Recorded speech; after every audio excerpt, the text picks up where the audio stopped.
la palabra de Dios esta noche. Libro de Romanos, capítulo 2, versículo 15.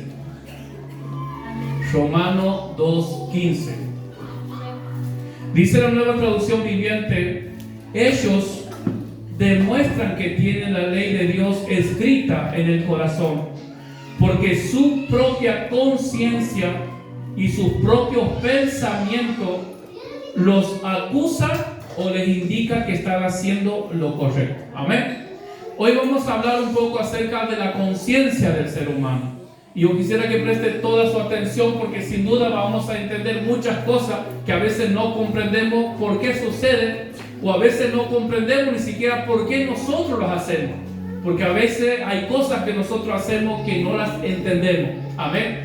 Y también vamos a poder encontrar muchas respuestas. Creo que todos muchas veces hemos escuchado esa palabra, o hemos señalado a alguna persona diciendo: che, pero qué hombre o qué mujer tan consciente. ¿Cómo es posible que pueda llegar a hacer eso? Entonces creo que es una palabra muy conocida y que la usamos quizás muy a diario. Cuando vemos una persona que hace algo y como si fuese que está haciendo cosas que no es muy humano, yo decimos: che, pero qué hombre inconsciente, qué mujer inconsciente, o qué inconsciente que son los jóvenes, ¿sí? Entonces dice, ellos demuestran, dice el Romano, que tienen la ley de Dios escrita en el corazón. La palabra conciencia viene del latín y significa conocimiento. Escucha, significa conocimiento. Y la Biblia dice, ellos, cuando habla de ellos, habla de aquellas personas que nunca han escuchado la palabra de Dios. Habla de hombres y mujeres en todo el mundo que nunca han escuchado el Evangelio, que nunca han escuchado mencionar ni siquiera la palabra Dios o Jesucristo, nada de eso. Pero, sin embargo, dice que ellos demuestran que tienen la ley de Dios escrita en sus corazones. Así que, hermano, la conciencia es la propia ley de Dios escrita en cada uno de nuestros corazones. Entonces, en otras palabras, toda persona, en todos los tiempos, en todas las épocas, en todas las tribus, por ahí uno dice: che, pero ¿qué pasa a aquellas personas que viven en lugares lejanos, que nunca han escuchado la palabra de Dios? ¿Qué pasa con ellos? Bueno, la Biblia dice que no hay excusa, porque todos nosotros nacemos con la ley de Dios escrita en nuestros corazones. Por eso dice Pablo, del modo dice Pablo, que aquellos que nunca han escuchado la ley, que nunca han escuchado una predicación, no tienen excusa, porque Dios ha escrito la ley de Él en nuestros corazones, en algo llamado conciencia. Entonces usted imagínese, partamos desde aquí.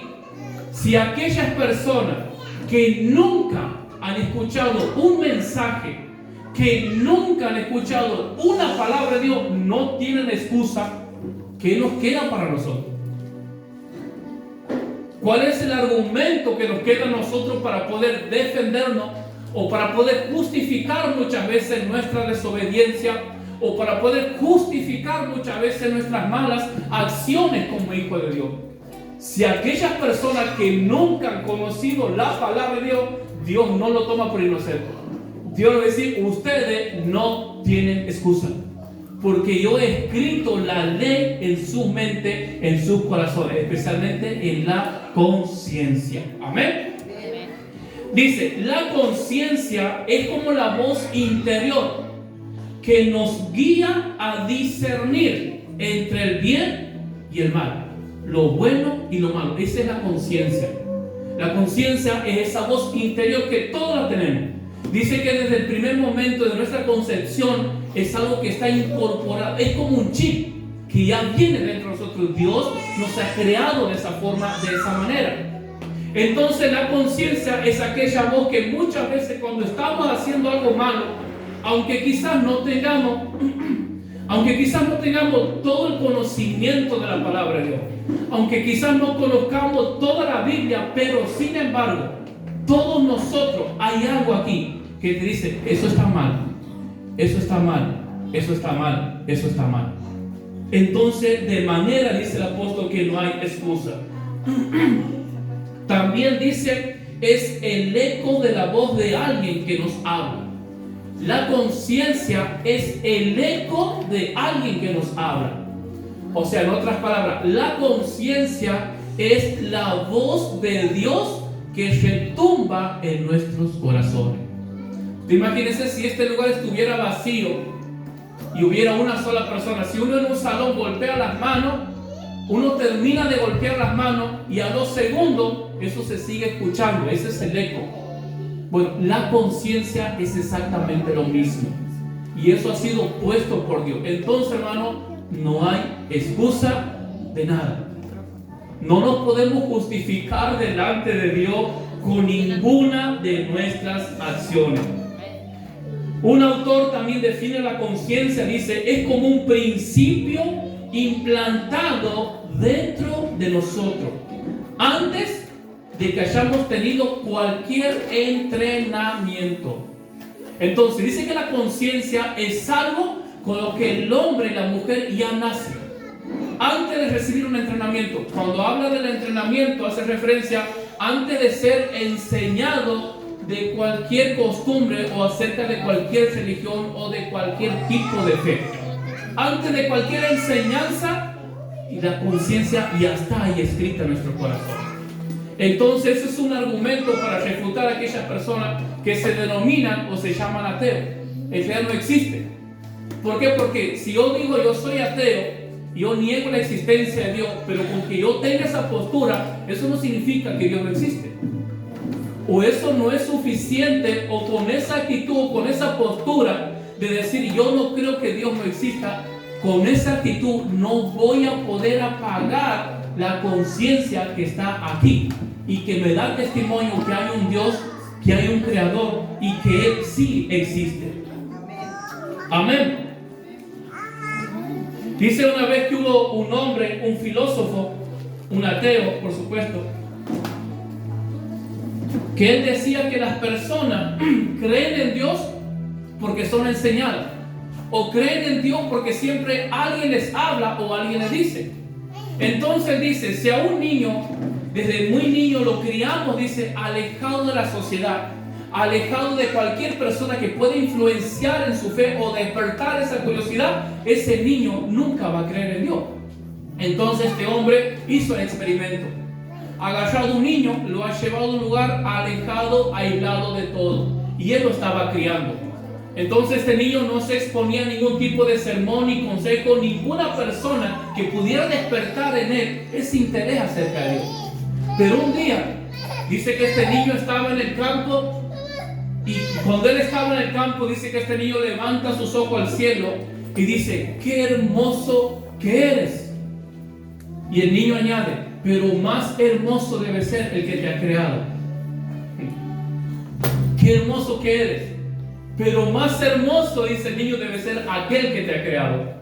Entonces el argumento no ha servido para nada. ¿Por qué? Porque nosotros ya traemos incorporado en nuestra conciencia acerca de que hay un Dios que existe.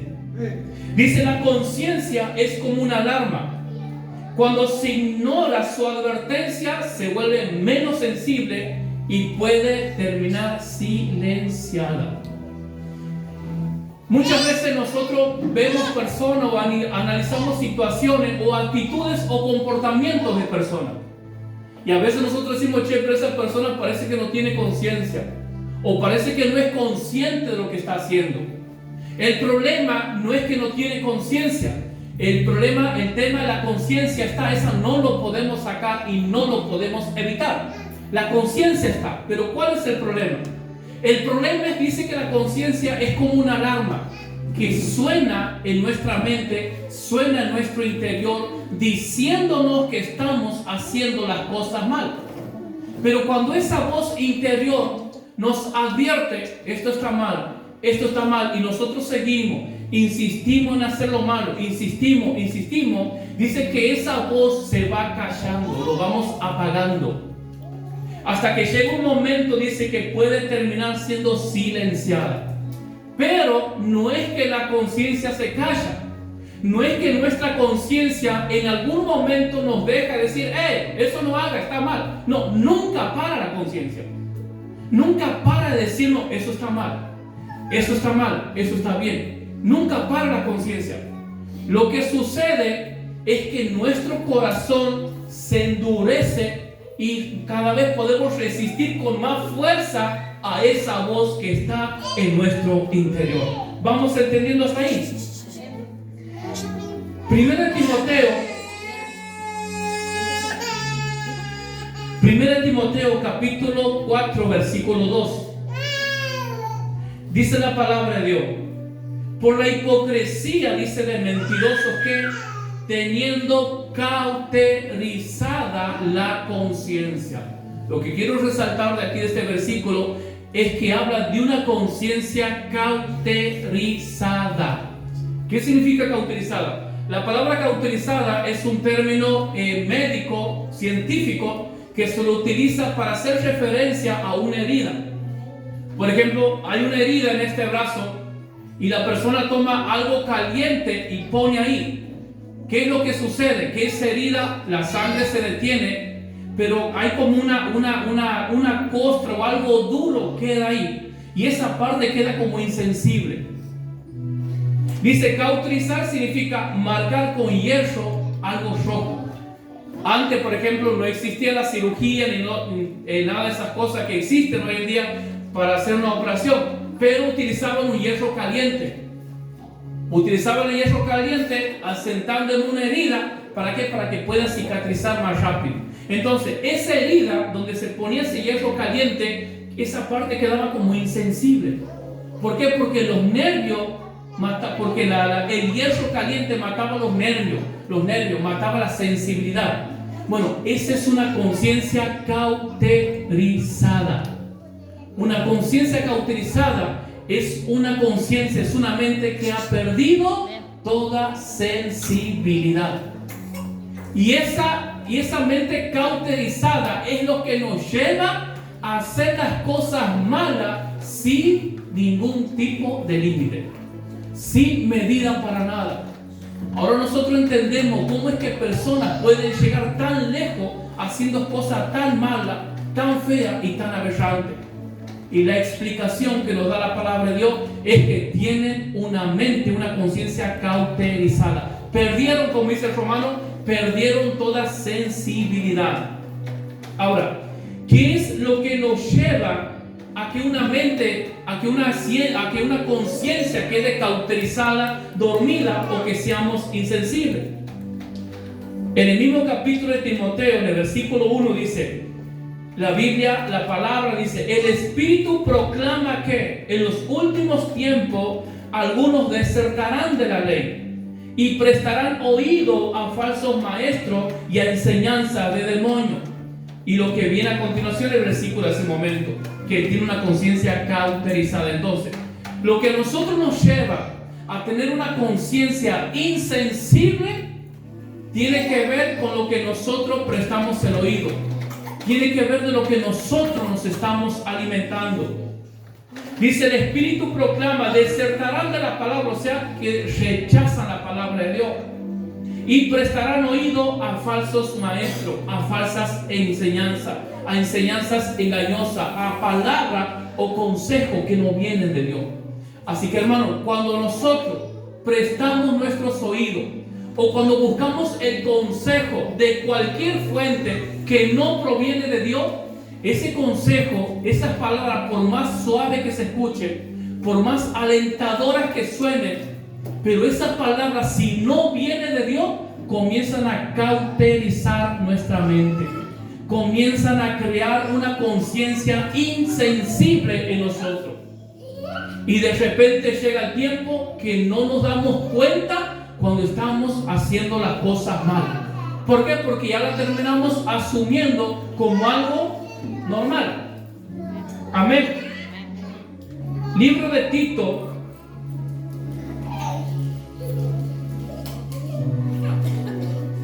capítulo 1, versículo 15.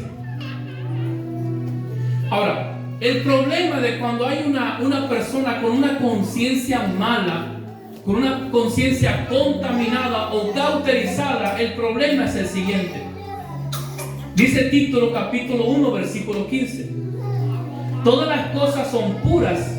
¿Para quiénes? Todas las cosas son puras para los puros, mas para los corrompidos e incrédulos nada les es puro. ¿Por qué? Porque hasta su mente y su conciencia están corrompidas. Así que, hermano, todo va a depender según el estado de nuestra conciencia. Escuche esto. Según cómo se encuentre nuestra conciencia, va a depender la mirada que nosotros tengamos hacia la vida. Según el estado de mi conciencia, va a depender cómo yo veo los problemas. Según el estado de mi conciencia, va a depender cómo yo lo veo a mi hermano, cómo yo veo a la iglesia, cómo veo al liderazgo o cómo veo a los pastores. Todo va a depender de cómo se encuentra mi conciencia. Dice la palabra que para los que son puros, todas las cosas son puras para los puros, mas para los corrompidos e incrédulos nada es puro. O sea, la persona que tiene una mente pervertida, eso habla de conciencia corrompida, es una mente pervertida, es una conciencia pervertida, una conciencia contaminada o distorsionada. Una persona, un hombre con una mente corrompida, con una mente contaminada, ¿cómo va a ver a la mujer? ¿Una obra de Dios? ¿Cómo va a ver a la mujer? ¿Un tesoro? ¿Cómo la va a ver a la mujer? Como algo malo, algo negativo, y es la culpable de todo. ¿Por qué? Porque su conciencia está corrompida, su conciencia está cauterizada, su conciencia está contaminada. Y como su conciencia está corrompida, contaminada, todo lo ve malo. Sucede lo mismo con las personas que todo lo ve malo, todo es negativo, todos están contra él o todos están contra ella. ¿Me han mirado? Ah, no, ya me han mirado mal. ¿Estaba cantando una canción? No, esa canción lo canta porque me lo está diciendo a mí. Entonces, nosotros todo lo vemos según el estado que se encuentre nuestra conciencia. Así que yo creo, hermano, que es un buen momento para que podamos examinar cómo estamos viendo las cosas. Siempre digo, siempre insisto y siempre lo voy a hacer. El problema no son los problemas. El problema no es la persona que se levanta contra mí. El problema no es lo que digan, lo que opinen o lo que dejen de opinar de mí. El problema es cómo está mi conciencia. Si mi conciencia está contaminada, corrompida, desviada de la palabra de Dios, para mí todo va a ser malo. Para mí todo van a ser inmundo y todos van a ser pecadores y todos van a merecer el infierno. ¿Por qué? Porque mi conciencia está mala, contaminada. Pero si mi conciencia es una conciencia alineada a la palabra de Dios, si mi conciencia se alimenta de la palabra de Dios, entonces la forma de ver las cosas va a ser diferente. Entonces, cuando hay una persona que tiene una mala actitud conmigo, ¿cuál va a ser mi reacción? Ninguna. ¿Me enojo? ¿Me molesto? ¿Lo mando al infierno? No, yo no voy a amar más. ¿Por qué? Porque mi conciencia no está contaminada, porque mi conciencia no está corrompida, sino que yo tengo una conciencia que es sensible a la voz de Dios. Y cuando hay una conciencia sensible a la voz y a la palabra de Dios, nosotros vamos a reaccionar ¿cómo? Como Dios quiere, como Dios quisiera o como dice la palabra de Dios. Así que, hermanos, examinemos cómo está nuestra conciencia. ¿Cómo estamos viendo las circunstancias? ¿Cómo estamos viendo las dificultades? ¿Cómo estamos viendo la iglesia? Porque a veces tenemos una visión mala, corrompida, como si fuese que en la iglesia todos son pecadores y yo soy el único santo. En la iglesia todos están mal y yo soy el único que está bien. Entonces esta iglesia no es para mí, me queda chica. Yo tengo que buscar otro lugar, porque aquí todos son pecadores. ¿Cómo estamos mirando las cosas? Todo va a depender, mi querido hermano, mi querida hermana, de nuestra conciencia. Todas las cosas son puras para los puros, más para los corrompidos, nada es puro. Hasta su mente y su conciencia, dice, están corrompidas. Ahora, hemos visto el problema de la conciencia, a dónde nos puede llevar una conciencia mala, pero ahora necesitamos la solución.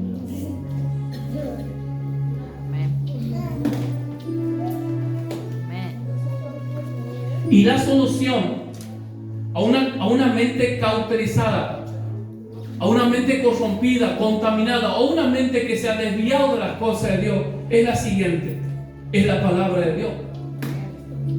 Es la palabra de Dios. ¿En dónde lo vemos? En la palabra de Dios. Nosotros vemos en la Biblia, en el libro de San Juan, capítulo 8, dice la Biblia que los fariseos, los religiosos de aquel tiempo, habían encontrado una mujer que había sido sorprendida en el acto de adulterio. Y ellos agarran a esa mujer y lo traen delante de Jesús. Y dicen: Señor, Maestro, ¿qué haremos con ella? Esta mujer ha sido sorprendida en el acto mismo de adulterio. Y en la ley, dice, Moisés mandó que esta mujer tiene que morir porque es una pecadora. Tiene que morir porque es una adúltera. Y Jesús los ignoraba y seguía escribiendo. Después Jesús reacciona y Jesús responde al pedido de ellos: el primero que esté libre de pecado, que sea cualquiera de ustedes, dice Jesús, que esté libre de pecado, que sea el primero en arrojar la primera piedra sobre esa mujer. ¿Qué ha pasado ahí? ¿Qué ha sucedido? Dice: pero ellos, siendo acusados, ¿por quién? A ver. La conciencia. Siendo acusados por su propia conciencia, se dieron media vuelta y se fueron y dejaron a la mujer frente a Jesús. ¿Quién los ha acusado? 8, 9. Jesús. Su propia conciencia. Pero ¿qué es lo que los ha llevado a estos hombres a hacer dar cuenta que estaban mal? ¿Qué es lo que los ha llevado a ellos a darse cuenta que ellos eran tan pecadores, eran tan miserables y merecían el infierno igual que esta mujer? ¿Qué es lo que los ha llevado? ¿Qué es lo que los ha hecho caer en cuenta? La palabra de Dios. Porque Cristo es la palabra de Dios, como hablamos el domingo pasado. Es de la palabra de Dios hecho hombre, hecho carne.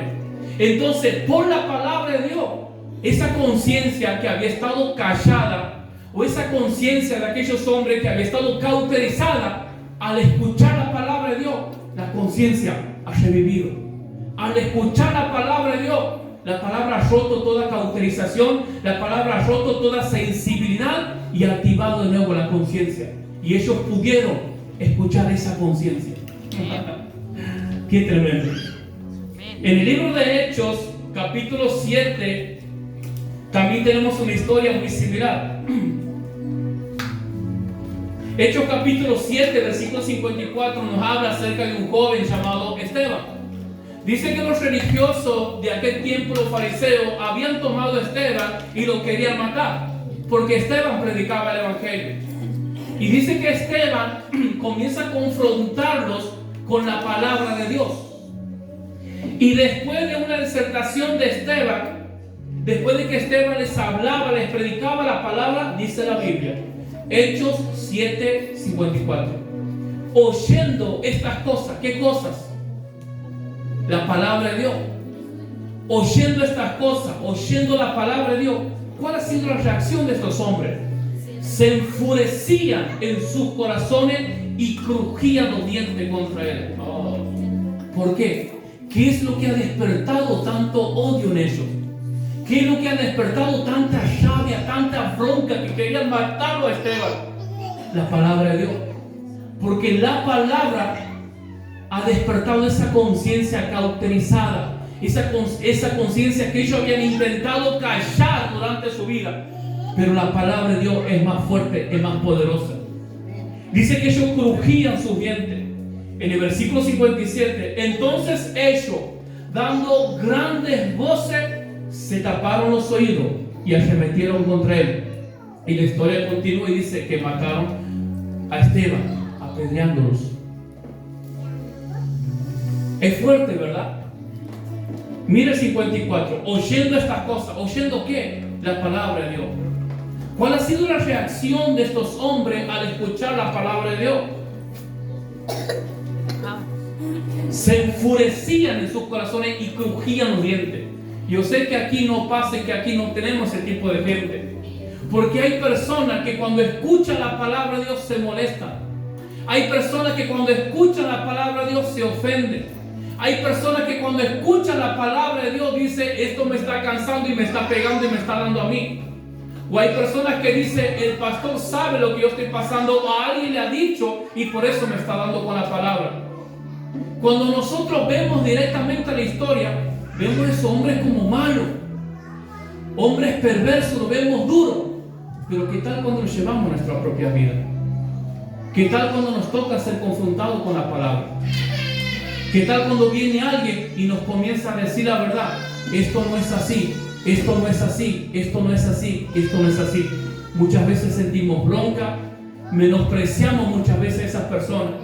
Hay personas que humillan a otras cuando son confrontadas por las palabras. ¿Por qué? Porque su mente cauterizada, porque su mente insensible no soporta, no tolera escuchar la palabra, escuchar que le diga la verdad.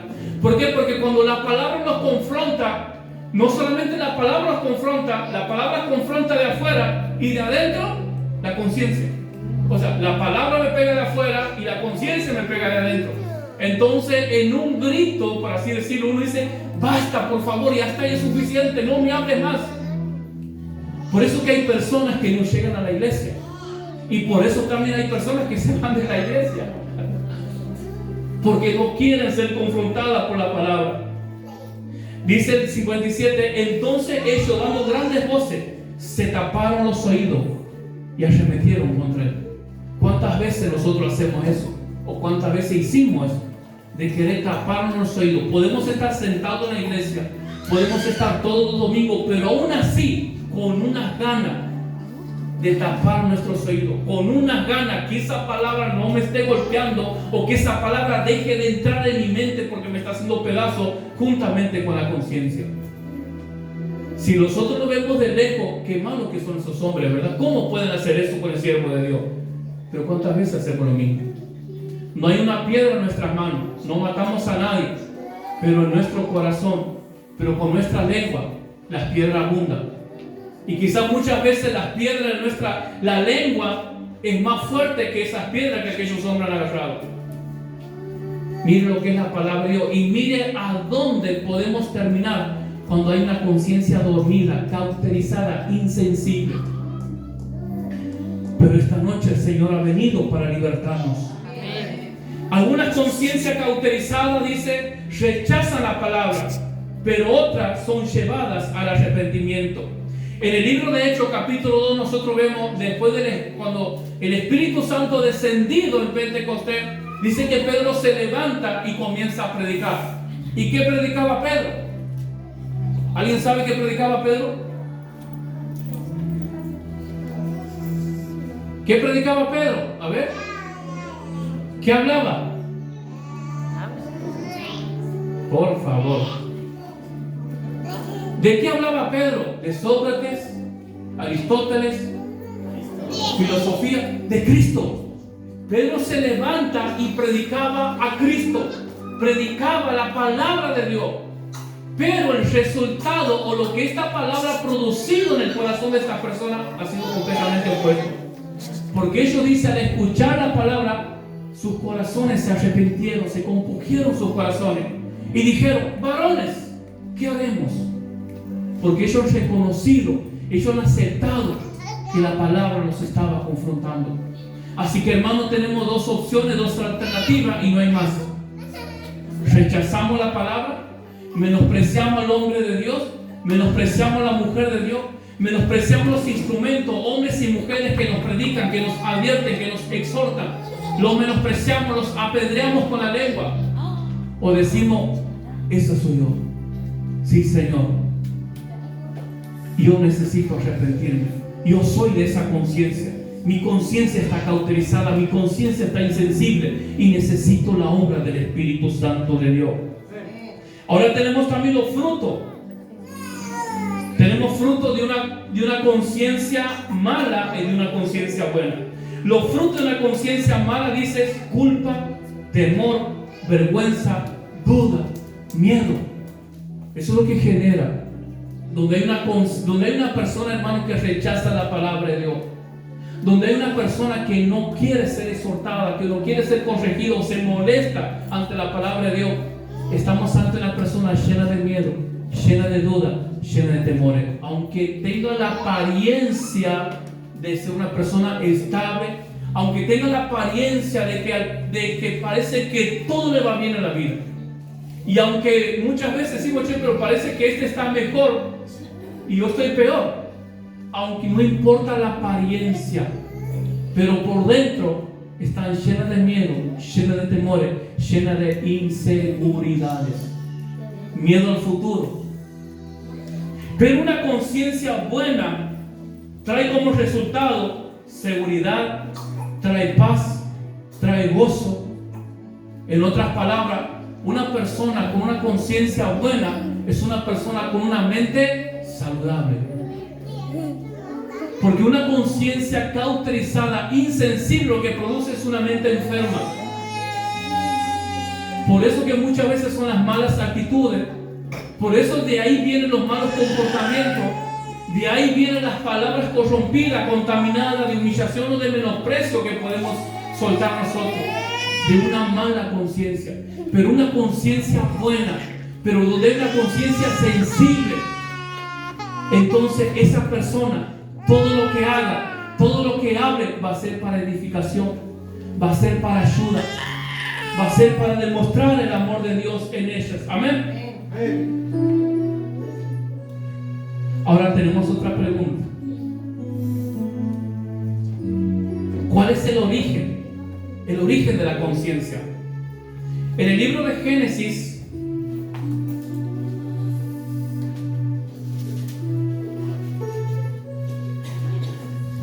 Génesis capítulo 3, versículo 8. Lleva por título desobediencia del hombre. Génesis 3, capítulo 3, versículo 8 dice: y oyeron la voz de Jehová Dios que se paseaba en el huerto al aire del día. Y el hombre y su mujer se escondieron de la presencia de Jehová Dios entre los árboles del huerto. Dice la Biblia, un poco, para poner un poco en contexto, que cuando Dios crea al hombre y a la mujer, lo pone en el huerto de Edén, Dios le dice: este árbol, este fruto, no coma. Esto no lo haga, porque el día que lo hagan van a morir. Pero el hombre, la mujer, ha desobedecido a Dios. Y dice la Biblia que cuando ellos desobedecen a Dios, automáticamente dice que ellos sintieron ¿qué cosa? ¿Qué sintieron? Vergüenza. Bueno, ahí en ese momento es donde la conciencia del hombre se ha activado, haciéndolo sentir la vergüenza, haciéndolo sentir culpables, haciéndolo sentir responsables de la desobediencia o de lo malo que habían hecho delante de Dios.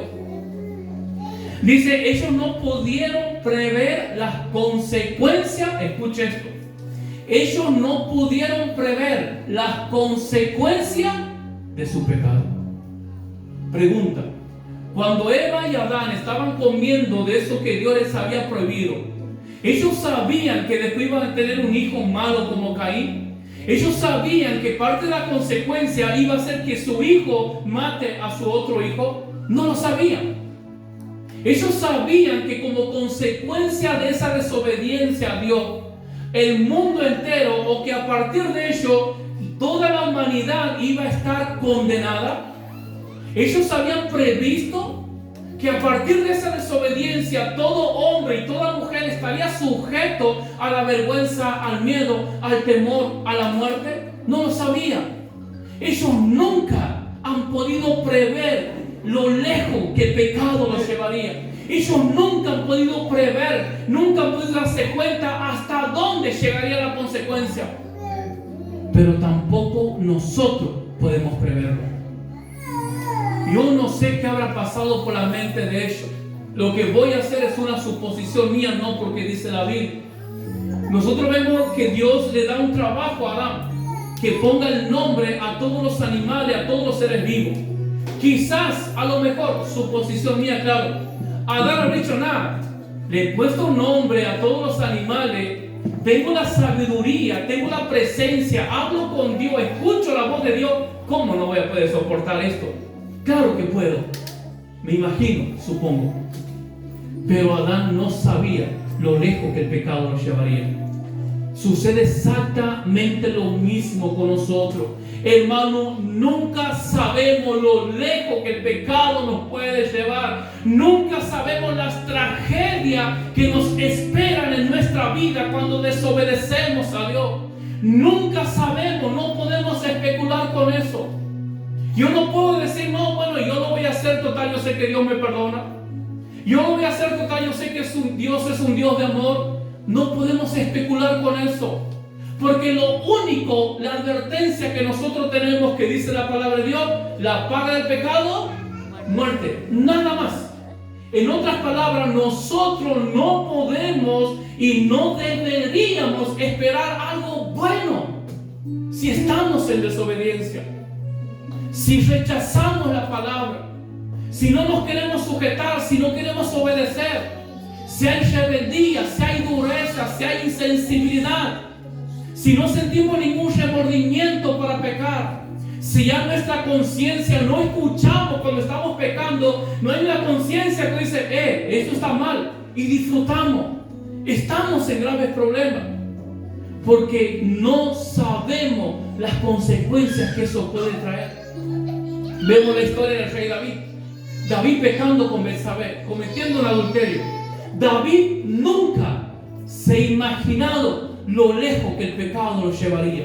Nunca se ha imaginado. No sé si habrá hecho algunas suposiciones o algunas teorías, porque nosotros somos muy buenos, a veces somos muy buenos filósofos. Y nosotros nos ponemos y nos sentamos a sacar los cálculos. Pero yo creo que si yo hago esto, Dios no me va a castigar tanto. Y si hago aquello, no, yo creo que esto tampoco. Porque yo creo que el pecado más grave sería este. Y yo creo, vos y tú y yo creo, nos vamos a perder. David nunca ha imaginado que como consecuencia de esa desobediencia, que por no escuchar a su conciencia que Dios ha puesto, nunca ha imaginado que un hijo iba a abusar de su otra hija. Nunca lo ha imaginado, él no lo sabía. Él no sabía que después no solamente un hijo iba a abusar de su hija, tampoco sabía que su hijo iba a matar a su otro hijo, no lo sabía. Tampoco sabía que un hijo se iba a levantar contra él e iba a querer quitar el trono, tampoco lo había previsto David.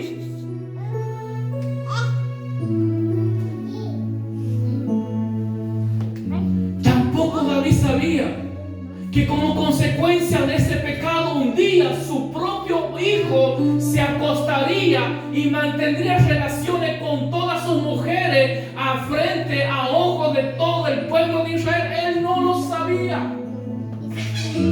¿Queremos seguir pecando? ¿Queremos seguir desobedeciendo a Dios? ¿Queremos seguir haciendo las cosas como nosotros queremos?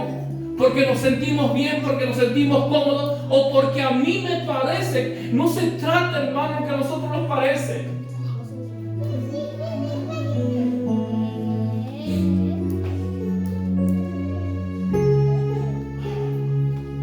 Cuántas cosas, cuánto sufrimiento, cuántos problemas padecemos muchas veces porque somos rebeldes, porque somos desobedientes.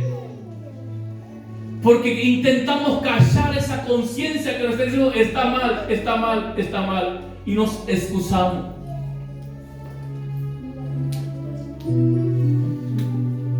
Ahora, después de haber pecado, Adán y Eva tenían una doble vida.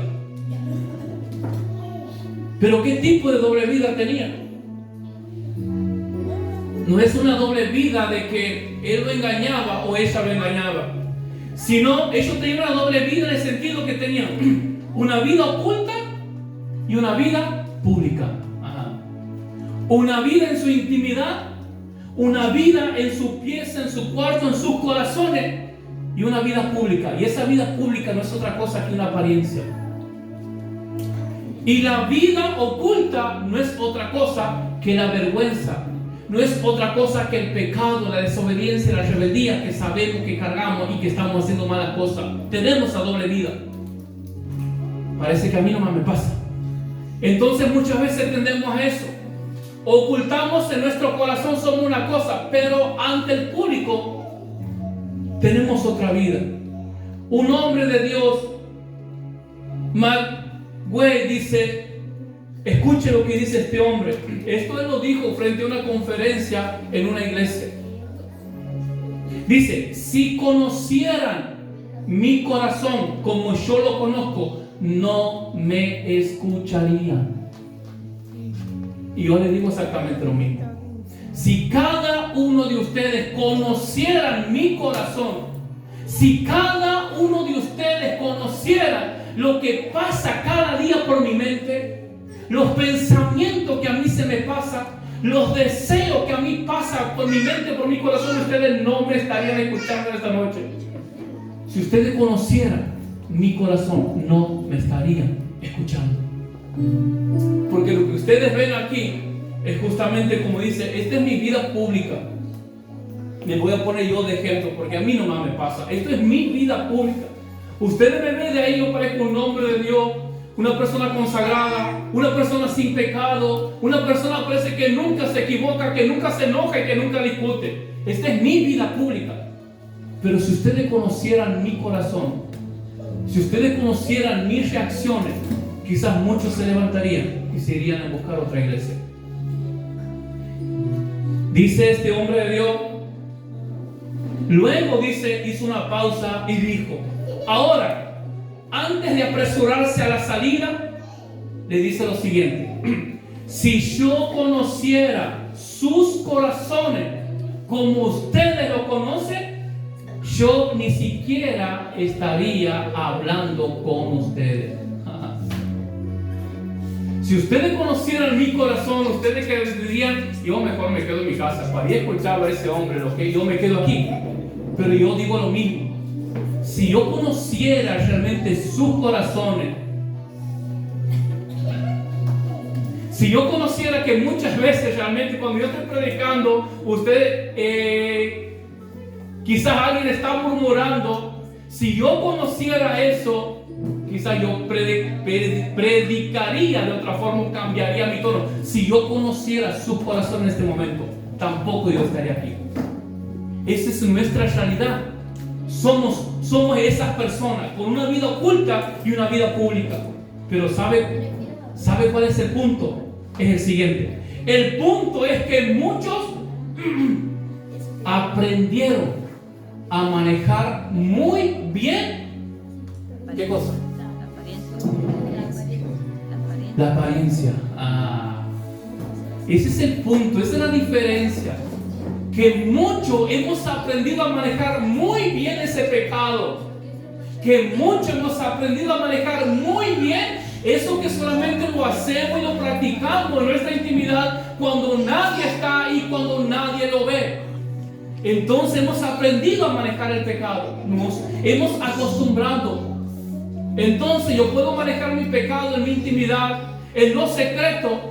Y cuando voy a la iglesia me preparo mi saquito, Biblia bajo el brazo, libro, preparo la clase el martes y yo doy la clase y yo colaboro y yo hablo y yo digo todas las cosas. Esa es mi vida pública. Pero en tu secreto, ¿cuántas cosas hay en nuestros corazones que nadie lo sabe? Usted imagínese, pregúntese, ¿qué dirían los hermanos en este momento si cada uno de nosotros sacáramos, esto soy yo, esto hago yo, esto me pasa, esto pienso? Imagínese a alguien sacando de su corazón, pastor, esto he hablado de usted. Ah, mira vos. Hermana Mary, mira, esto tengo contra vos. Ah, pero yo pensaba que me amabas. No, bueno, esa es mi vida pública. Esa es mi apariencia. De que te amo, de que me cae bien, pero en realidad esto pasa en mi corazón.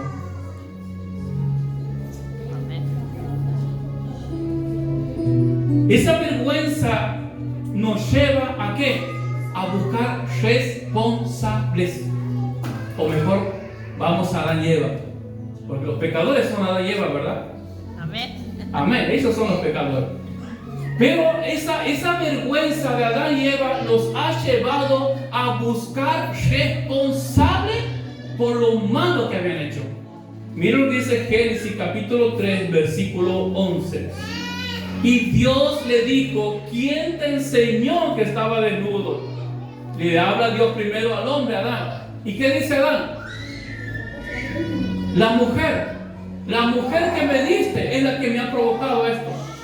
Va Dios a la mujer: mujer, ¿por qué hiciste esto? ¿Qué dice la mujer? Sí, Señor, yo he sido responsable.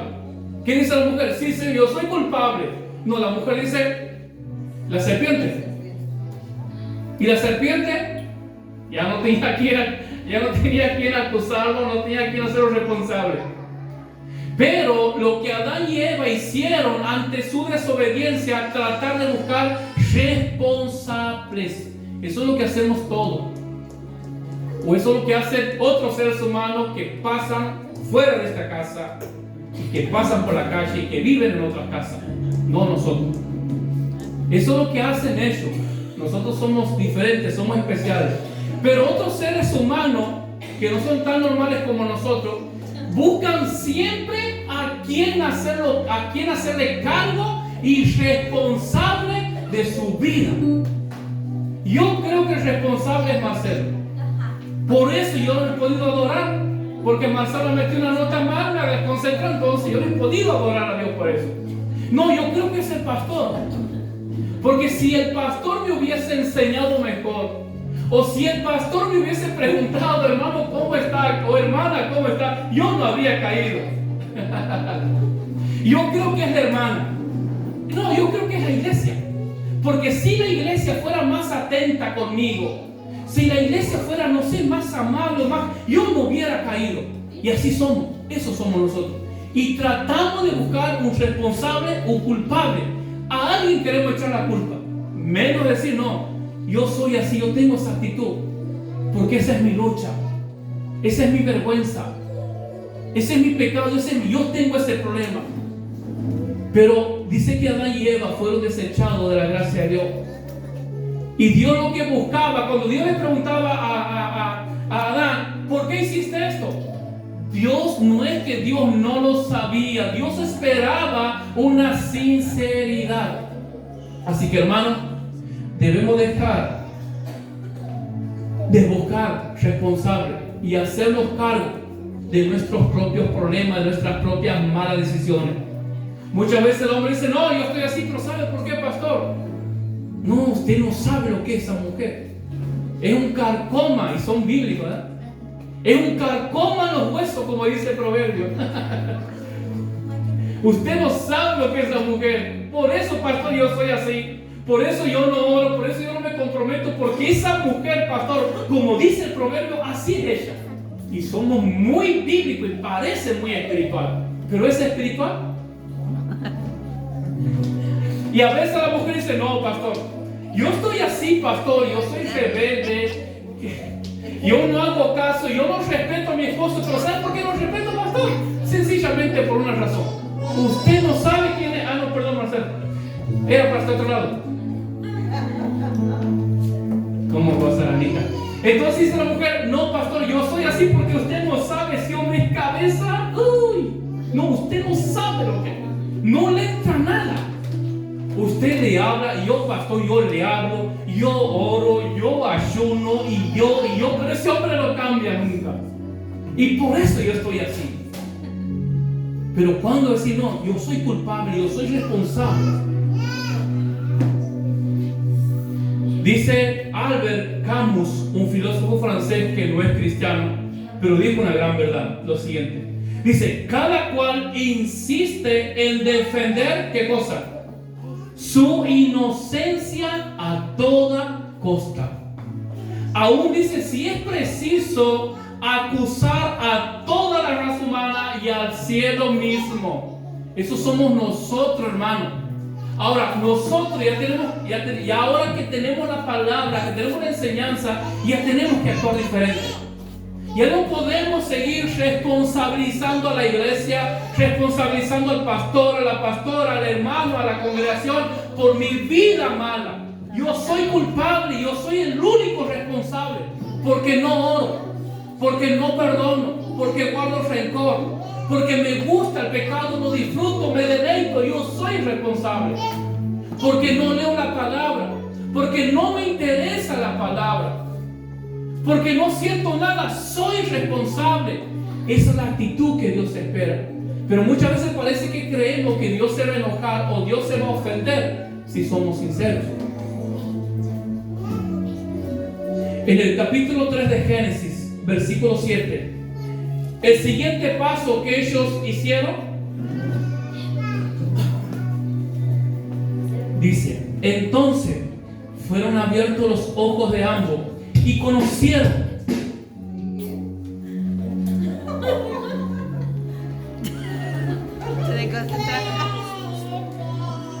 Entonces fueron abiertos los ojos de ambos y conocieron.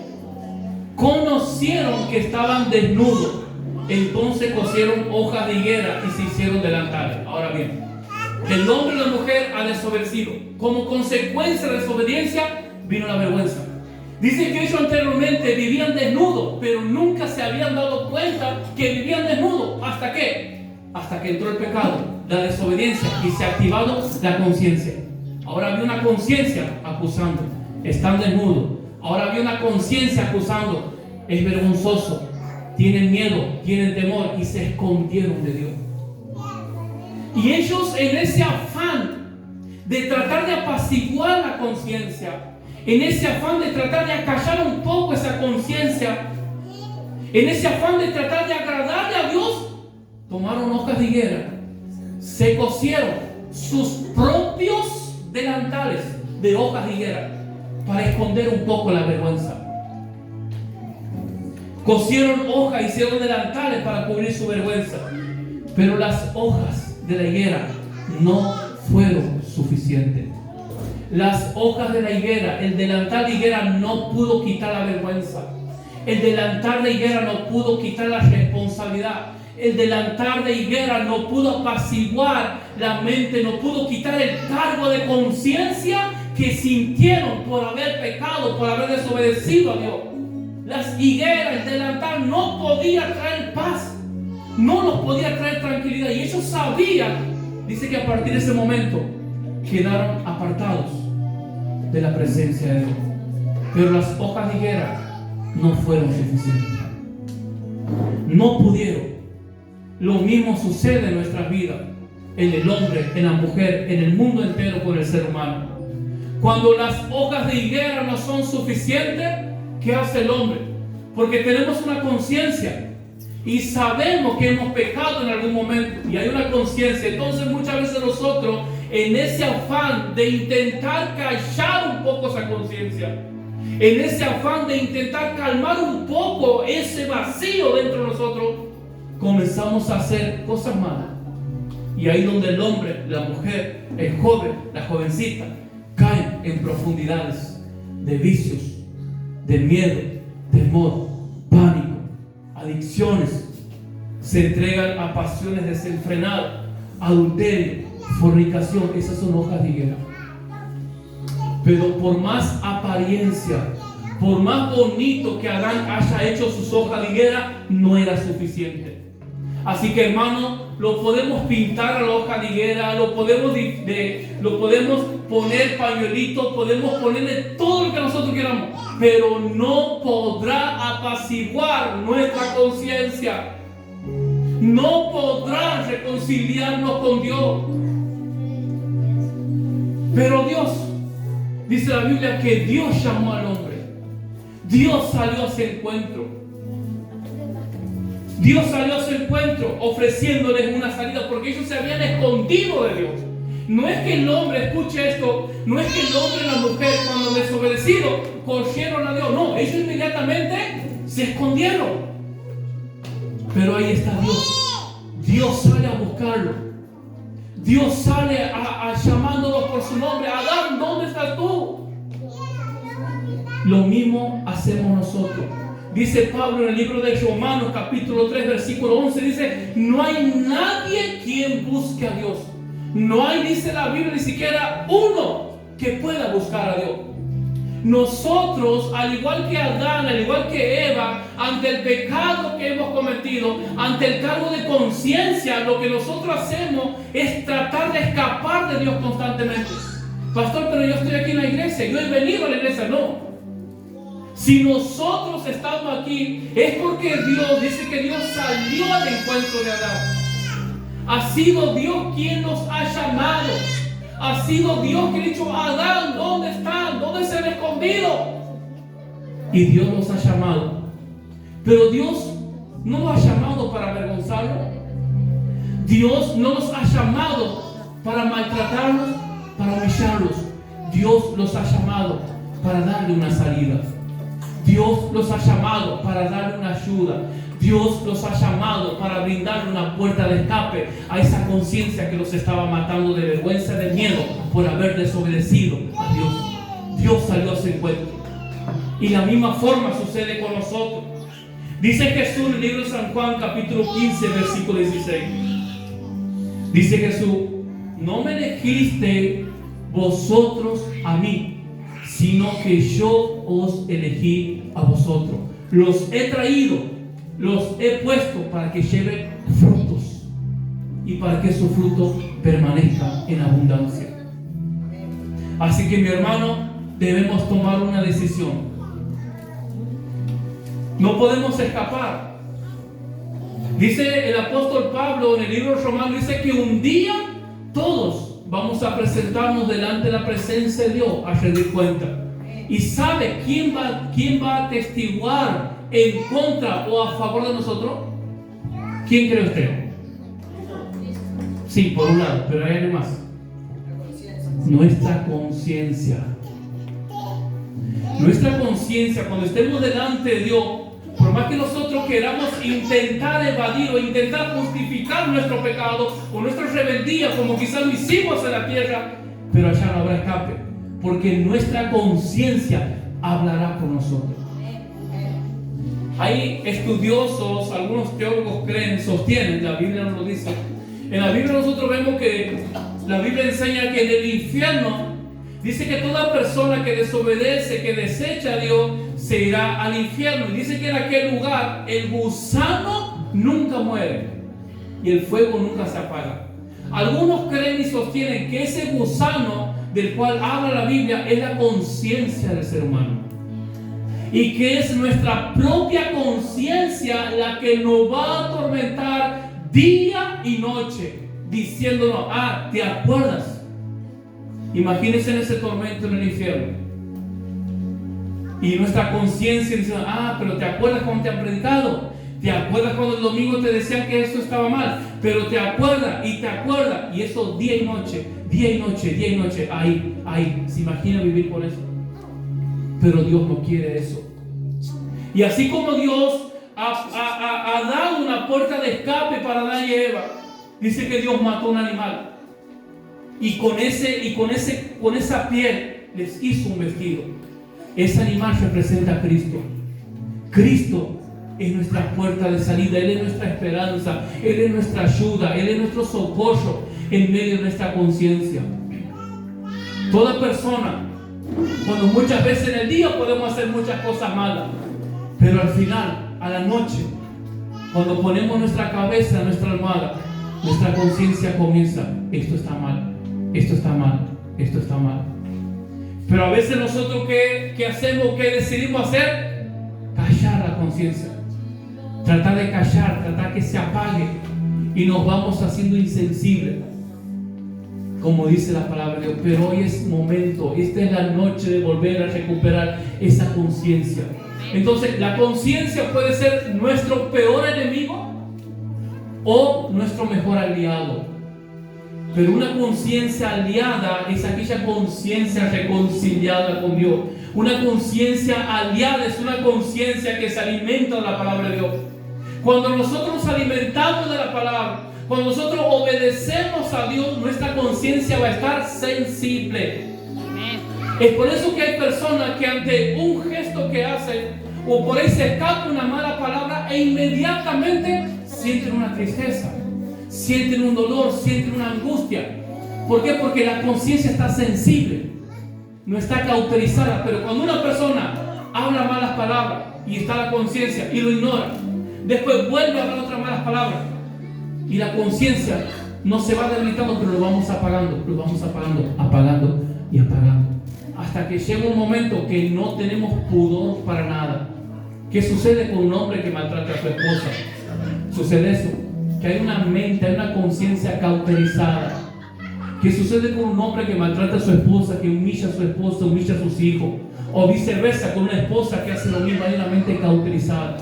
¿Qué sucede cuando un hombre, cuando una mujer rechaza a Dios, rechaza la palabra, no quiere compromiso, no quiere saber nada con Dios? Hay una conciencia que ha sido cauterizada. Pero Cristo ha venido a libertarnos. Póngase de pie, por favor.